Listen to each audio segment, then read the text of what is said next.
Après des années de division entre les Palestiniens et de contrôle par le Hamas de la bande de Gaza, les deux parties sont parvenues à un accord de réconciliation et un gouvernement d'union a été mis en place. Dans un entretien avec Azzam Al-Ahmad, responsable palestinien du Fatah, qui a œuvré à l'accord de réconciliation, Euronews revient sur les détails de cet accord, les principaux défis qui en découlent, ainsi que l'avenir du gouvernement actuel. Monsieur Al-Ahmad, bonjour, bienvenue sur Euronews. Qu'est-ce qui a permis d'arriver si vite à cet accord de réconciliation entre les Palestiniens, sachant que la situation était restée bloquée plusieurs années?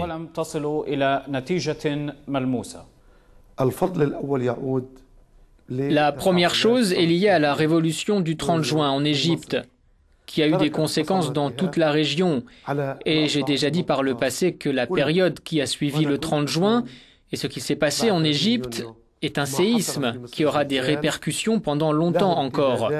La première en Palestine, avec le changement de la situation à Gaza, que ce soit au niveau de la mentalité et du comportement du Hamas, ou au niveau du comportement de la population à Gaza vis-à-vis de cette situation.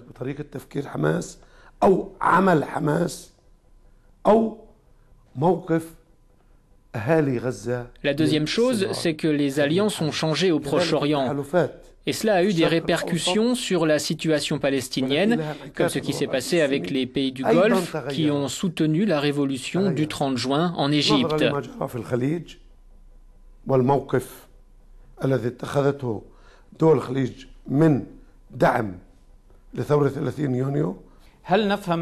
Vous voulez dire que la chute des frères musulmans en Égypte vous a aidé ou a facilité la réconciliation avec le Hamas, qui est considéré comme une émanation des frères musulmans?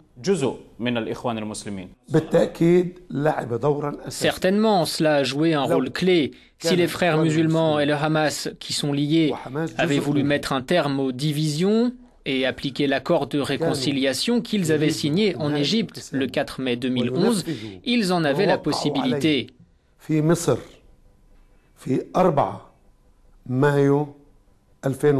Mais les frères musulmans ont dirigé l'Égypte pendant un an et le processus de réconciliation n'a pas avancé d'un pas. La possibilité de voir le Hamas sortir de l'accord de réconciliation vous inquiète-t-elle? Non, nous ne sommes pas inquiets, mais nous sommes prudents. Je ne pense pas qu'il se rétracte, parce que la division a pris fin, pour toujours. Elle ne réapparaîtra pas. Et s'ils voulaient créer de nouvelles divisions, ils auraient besoin de nouveaux outils et de nouveaux moyens dont ils ne disposent pas aujourd'hui. Certains affirment que cette réconciliation est formelle et que le Hamas garde de fait le contrôle de la bande de Gaza. Que répondez-vous?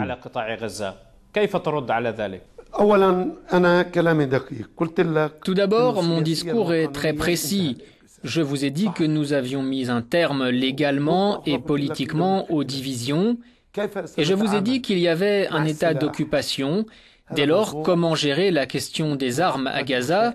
C'est une question très épineuse, ce n'est pas simple. Certains se demandent si le Hamas n'essaierait pas de faire à Gaza comme le Hezbollah au Liban, et je vous dis que nous sommes parfaitement conscients de tout cela.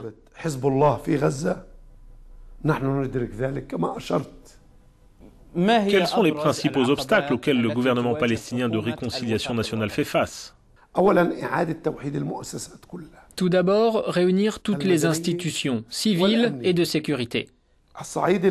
Au niveau de la sécurité, et selon les termes de l'accord de réconciliation, les tâches militaires s'accomplissent au sein des appareils de sécurité. Et comme je le disais plus tôt, les structures militaires ne se construisent pas en dehors du cadre légal.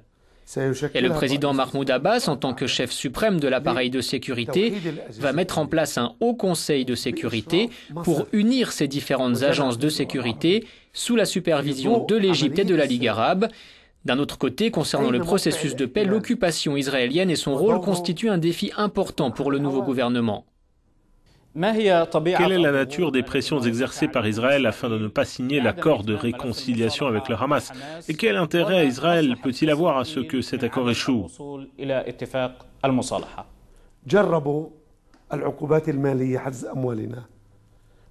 Israël a essayé de mettre en œuvre des sanctions financières, mais nous leur avons dit, à travers les États-Unis et l'Union européenne, que s'ils bloquaient notre argent comme d'habitude, alors nous nous adresserions immédiatement aux Nations Unies et à toutes ces institutions, y compris celles sur la Convention de Genève, l'Organisation pour l'alimentation et l'agriculture et la Cour pénale internationale. Et même que nous pourrions prendre des mesures qui vont encore plus loin, comme proclamer unilatéralement l'État palestinien avec le soutien de la communauté internationale, conformément à la décision du 29 novembre 2012 d'accepter la Palestine en tant que membre à part entière des Nations Unies, en plus de l'intensification de la résistance populaire, et finalement bloquer toute possibilité de reprise des négociations. Comment la disparition de 3 jeunes colons israéliens affecte-t-elle l'accord avec le Hamas? Et quel impact est-ce que cela a sur la mise en place d'un nouveau gouvernement de réconciliation nationale? La première réaction d'Israël a été d'accuser le président Mahmoud Abbas de lui en imputer la responsabilité alors qu'ils n'ont pas la moindre information. Ils ne savent pas où ils sont. Ont-ils bel et bien été enlevés? Ou ont-ils été victimes d'un accident? Ont-ils disparu? S'agit-il d'un jeu? Beaucoup de questions restent sans réponse, en particulier parce que la région où cela s'est produit, appelée Etzion, se trouve entre Hébron et Bethléem. C'est une zone avec une très grande colonie. L'autorité palestinienne n'y est pas présente. Il n'y a pas non plus de village arabe dans cette zone. Il y a des colonies et de nombreux campements israéliens. En revanche, cela démontre l'incapacité d'Israël à maintenir la sécurité. Et le Hamas a nié toute implication. Et à ce jour, Israël n'a pas apporté la preuve qu'ils avaient réellement été enlevés, ni par qui. Israël applique sa traditionnelle politique d'occupation fasciste qui se traduit par la répression et la persécution de tous les Palestiniens. السياسة الاحتلال الفاشية التقليدية قمع واضطهاد للجميع